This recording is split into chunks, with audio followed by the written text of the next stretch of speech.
because Joss Whedon is pretty fantastic as a writer. Yeah. And I never would have thought until actually a friend of my wife's said, "Oh, you have to watch Buffy," and she started watching Buffy, and then she sat me down and said, "Crispin, you have to watch Buffy," and I was like, "Okay." And so the first half of the first season, you're like, "Okay, monster of the day, I'm not quite sure," and then you're like, "Oh no, wait a minute, this is good," and especially when Spike shows up, you're like, "Okay, now this is really good." Yes.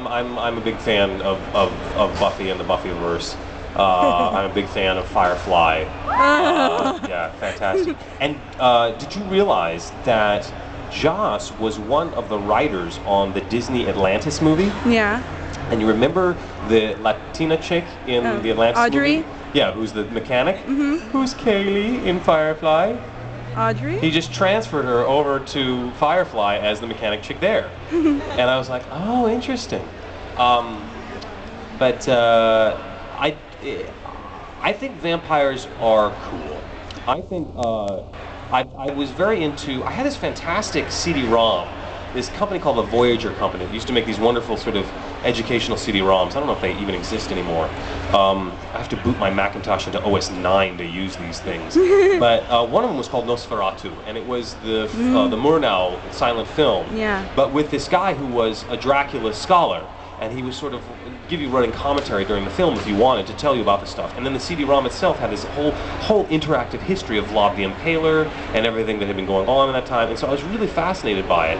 And I've always been interested to see how the vampire trope sort of changes over time. And I think one of the interesting things about Hellsing is it's the first sort of pimp vampire with guns, that we've ever had. It's sort of like Tarantino's version of a vampire, and I think that's interesting, and I think that the whole vampire thing is all about sex, and all about. Originally, it was about the dangers of Eastern Europe and the idea of the poison of Eastern Europe coming and infecting the good, upright, standing British people who buggered their valets, not so upright, so I think vampires will never die because people like this idea of playing with what is the animalistic side of sexuality or what is taboo. Don't know if you know, but in the original Nosferatu, the reason he dies is because the girl gives herself willingly to him so that he, instead of feeding off of Jonathan Harker, which is a homosexual relationship, which is supposedly bad, he has a sort of hetero relationship with her, and because she willingly gives herself, he dies when the sun rises. And unfortunately, what people think is that the sun hits him and kills him. But that's not. It's just people just get that from watching the film, and so that got added into vampire lore. But that's actually not part of vampire lore. Vampires should be able to walk in the sun, no problem. It's just that because of the silent film, the sun hits him and he disappears. We think sun kills vampires. Same thing with Sherlock Holmes and his pipe. It turns out that Sherlock Holmes never smoked that big droop bowl meerschaum pipe that you always see him with. He never smoked that. Arthur Conan Doyle never wrote him with that pipe. He always had a very thin cherrywood pipe. But when they first staged Sherlock Holmes, the only pipe that the actor could keep balanced in his mouth and still say his lines was that droop bowl pipe. So all the illustrators adopted that as the Sherlock Holmes pipe when it never was. Interesting tidbit. Twilight. My problem with Twilight is it's sort of vampires with a chastity belt. Because if vampires are all about sex, Twilight is sort of the blue ball vampire. Yes. And that just doesn't make a lot of sense to me. That's like I've got a superpower with no powers. A superhero with no powers. It's like, we call that a cop. Why don't you just make a cop drama, If you just want to make a soap opera, make a soap opera. But let me get this straight. This guy's young. He turns into a vampire, which means he's immortal. He's young, so he's got hormones. He can basically do whatever he wants, and he decides not to have sex. I'm sort of confused. Yeah. I'm not buying that. And I wouldn't even buy that if it was a chick. I think the chick would be like, you mean I get to live forever and do what I want? I'm taking him. Whatever Lola wants, Lola gets, and little man Lola wants you. Come on. That's my problem with Twilight. I haven't read the books. I haven't seen the movie. Good.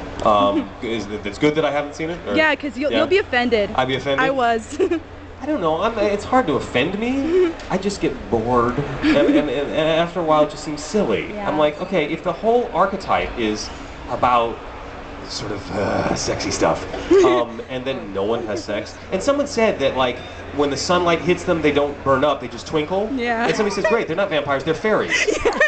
Right? Okay, great, that's awesome. Make a fairy book, but get your damn mythological characters right, you know, and stop mixing them up. You know, fairies are not vampires, and vice versa. Yeah. Yeah. So that's the thing. If you're gonna tweak the thing, you know, it's interesting. I was just listening. My iPod is filled with lectures. I'm just an information junkie, and I have these fantastic sort of college-level lectures on all sorts of things, whether it's comparative mythology or whatnot. There's this wonderful series of lectures, if you can get your hands on it. It was produced by Barnes & Noble. They don't make them anymore, but it's called the Portable Professor Series, and it's a lecture series on modern fantasy literature, and it's called Of Sorcerers and Men. And this guy breaks down all the cool stuff about fantasy literature, and specifically, most of it is dedicated obviously to Tolkien and The Hobbit and The Lord of the Rings. And it turns out that what Tolkien was doing when he was creating his stories is he was solving linguistic problems in Anglo-Saxon scholarship. So here are these guys reading Beowulf, and they're reading all these old Anglo-Saxon poems, and they've got all these written in the written and the written, you know, and they don't know what the hell they're talking about. I mean, obviously they're able to translate the words, but sometimes they'll have lists of creatures, like Alfin and Ulfin, and so like, okay, that's an elf, and that's a dwarf, we know what that, and that's a goblin, and then this word will come along, like Ent, and they don't know what the hell an Ent is, right? And no one's been able to figure it out. And so what Tolkien would do is he would take these words in scholarship that they hadn't figured out, and he would try to come up with creative literary ways to solve it. And so Ent, the word Ent was in a list of creatures that was including giants and big things, ogres and trolls. And I just said, okay, what if we made a big thing, but it was a big tree, and we'll call it an Ent, and that's where Treebeard comes from.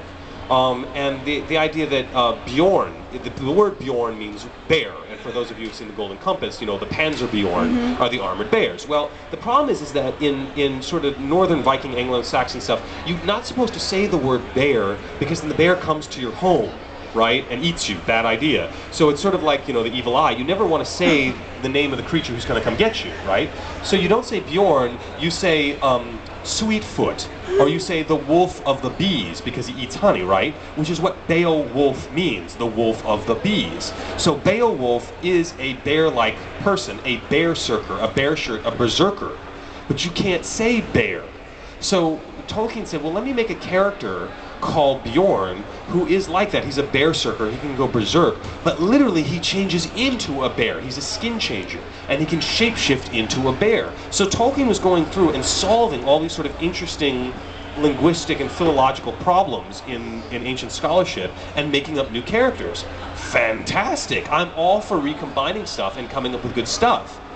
But making vampires fairies seems silly. Yes. Because, you know, do they have pointed ears now? And, you know, because Tolkien did really Numenor, the Numenorians, where Aragorn, Strider, his whole lineage was the second age of Middle Earth in the Silmarillion, and it turns out it has a lot of parallels with Atlantis.